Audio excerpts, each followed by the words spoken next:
మత్తయి సువార్త 7వ అధ్యాయము 21 నుంచి కొన్ని వచనాలు చదువుకుందాం.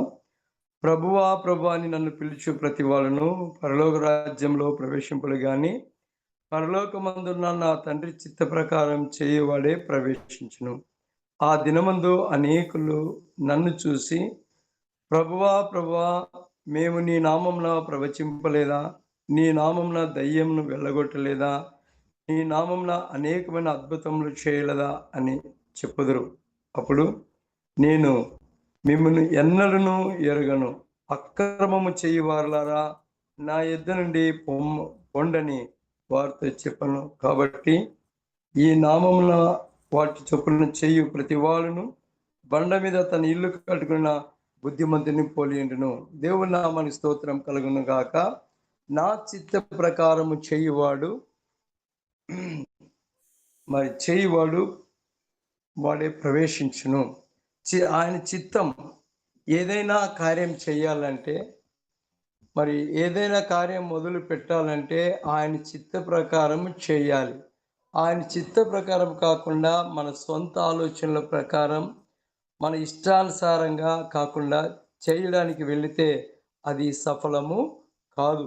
కనుక ఆయన చిత్త ప్రకారం, ఆయన సెలవు ప్రకారం, ఆయన మాట ప్రకారం పని ప్రారంభిస్తే దేవుడు దానికి సహాయకుడై ఉంటాడు. కానీ మనం ఈ లోకంలో ఏమనుకుంటామంటే మనకు డబ్బు ఉంది, పలుకుబడి ఉంది, బలం ఉంది, మరి మనకు శక్తి ఉంది, మనకు ఆలోచన ఉంది అని అనుకొని ముందుకు సాగిపోతాం. దేవుని ముందర ఇవన్నీ కూడా చెల్లవు. అంతా పోయిన తర్వాత అప్పుడు దేవుని దగ్గరికి వస్తాం. ఆ సమయంలో దేవుని మీద మనము నేరం కూడా మోపుతాం.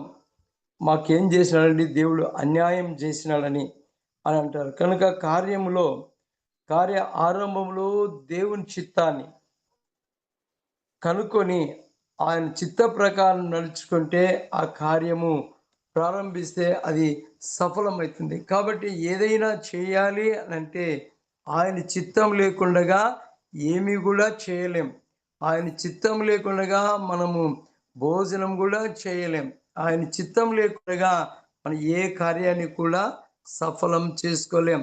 కాబట్టి మనం ఏదైనా చేయాలి అని అంటే ముందు దేవుని చిత్తాన్ని కనుగొనవలసిన వారమై ఉన్నాం. అందుకే ఈ మత్తయి సువార్తలో ప్రభువా ప్రభు అని పిలిచే ప్రతి వాడు పరలోక రాజ్యంలో ప్రవేశించడు గాని నా తండ్రి చిత్త ప్రకారం చేయువాడు.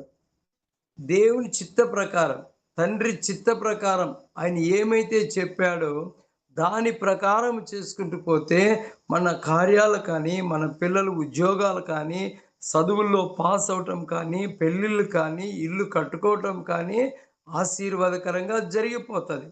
చాలామంది పిల్లలు వయసుకు వచ్చింటారు, డబ్బు ఉంటుంది, అన్నీ ఉంటాయి, పెళ్ళిళ్ళు చేయాలనుకొని ముందుకు వెళితే కార్యాలు జరగవు. కారణం ఏంటి అంటే దేవుని చిత్తం లేకుండా వెళితే ఆ కార్యము జరగదు.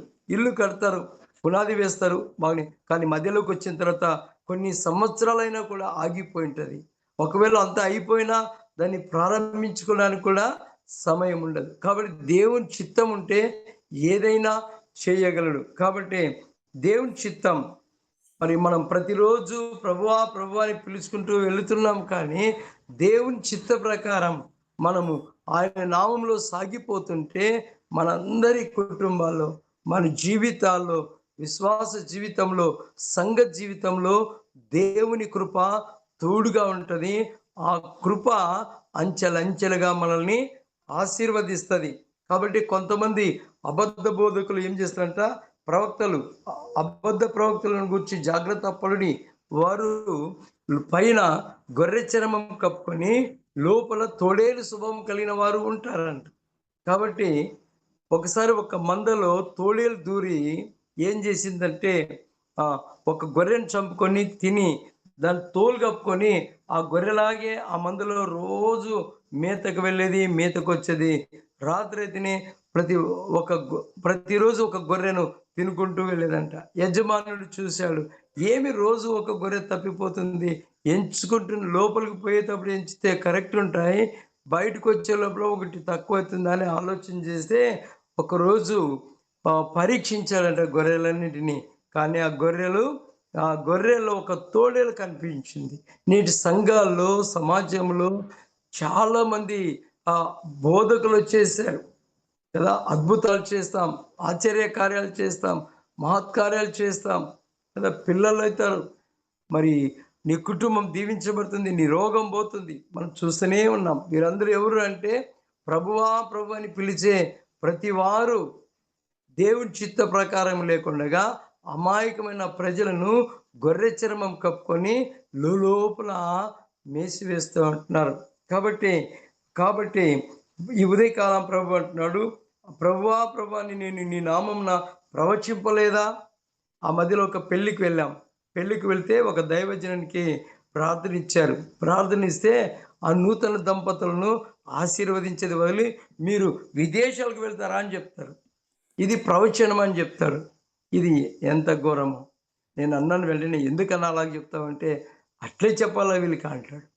ఈ ప్రాతకాల సమయంలో మరి ప్రవచనాలు చెప్పేవాళ్ళొచ్చినా, అద్భుతాలు చేసేవాళ్ళొచ్చినా, మహత్కార్యాలు చేసేవాళ్ళొచ్చినా ఎవ్వరిని కూడా నమ్మకూడదు. నిజంగా చెప్పాలంటే మన ఎంబీ సంస్థ చాలా అద్భుతకరమైందని చెప్పొచ్చు. మన ఎంబీ కాన్ఫరెన్స్‌లో ఉండే సేవకులందరూ కూడా ఇట్లాంటివన్నీ చెప్పరు. ప్రార్థన చేస్తారు, వాక్యం చెప్తారు, ఆమేనని ఎళ్లి పంపిస్తారు అంతే. ఇది చాలా ఆశీర్వాదకరమైన సంస్థ అనొచ్చు. మిగతా సంస్థలకు వెళ్తే ఇక టుచ్చులు, కర్చీఫ్‌లు, అంజూరు పండ్లు కదా! కాబట్టి ప్రభువా ప్రవచింపలేదా? నీ నామమున దయ్యములను వెళ్ళగొట్టలేదా? నీ నామమున అనేకమైన అద్భుతాలు చేయలేదా?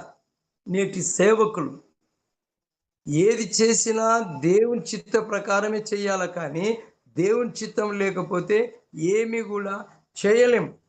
దేవుని చిత్తం లేకపోతే నీవు కార్యం ప్రారంభించినా అది ముగింపు కాదు.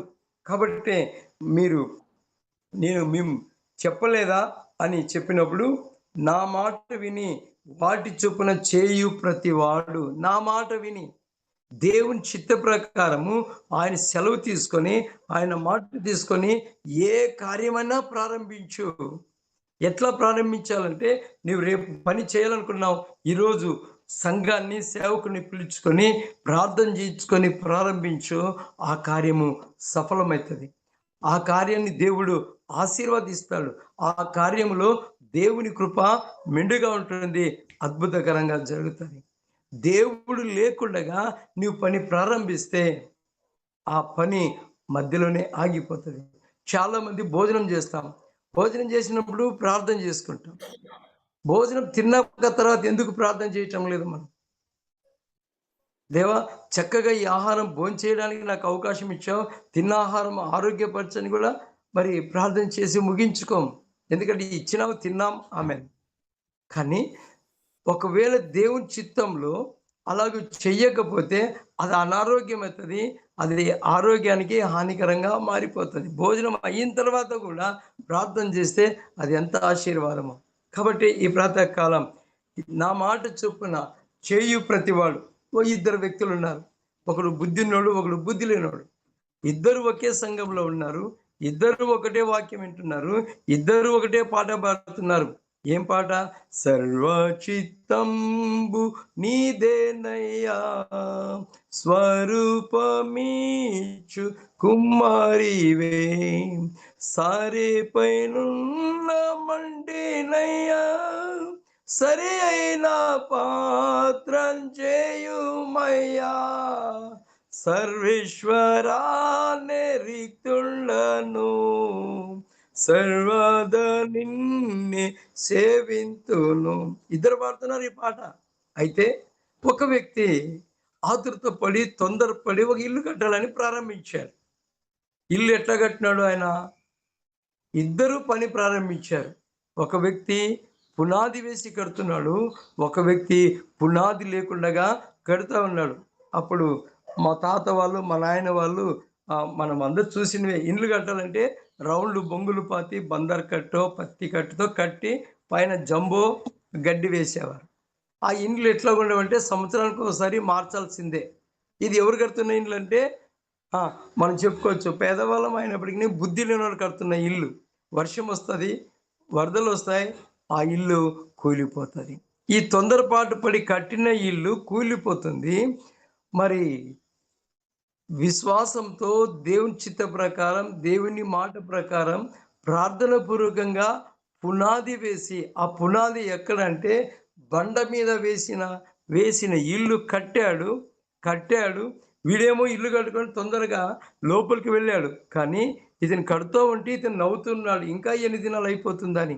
అయితే దేవుని చిత్త ప్రకారం కడుతున్నాడు. కట్టాడు. ముగింపు అయింది. ఓపెన్ చేసుకొని ఇంట్లోకి వెళ్ళాడు. వెళ్ళిన తర్వాత వర్షాకాలం రానే వచ్చింది. భయంకరమైన తుఫాను వచ్చింది, వరదలు వచ్చాయి.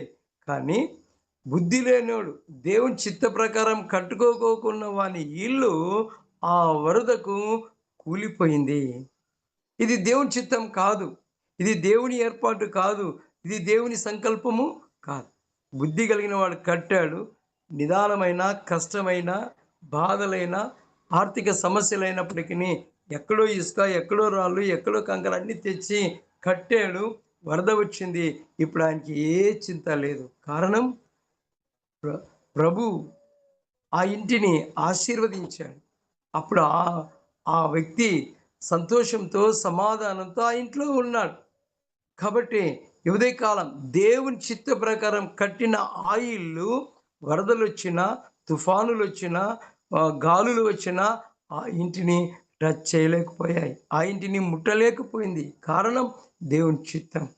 మన జీవితంలో, మన ఆత్మీయ జీవితంలో ఊకే ఆతురతపడి, తొందరపడి ప్రభువా అని పిలిచే ప్రతివాడు పరలోక రాజ్యాన్ని చేరుడు. కింద ఒక మంచి మాట ఉంటుంది కదా, నేను మిమ్మును ఎప్పుడును ఎన్నడను ఎరగను, అక్రమం చేయువారులారా నా యొద్ద నుండి పొండని వారితో చెప్పాను.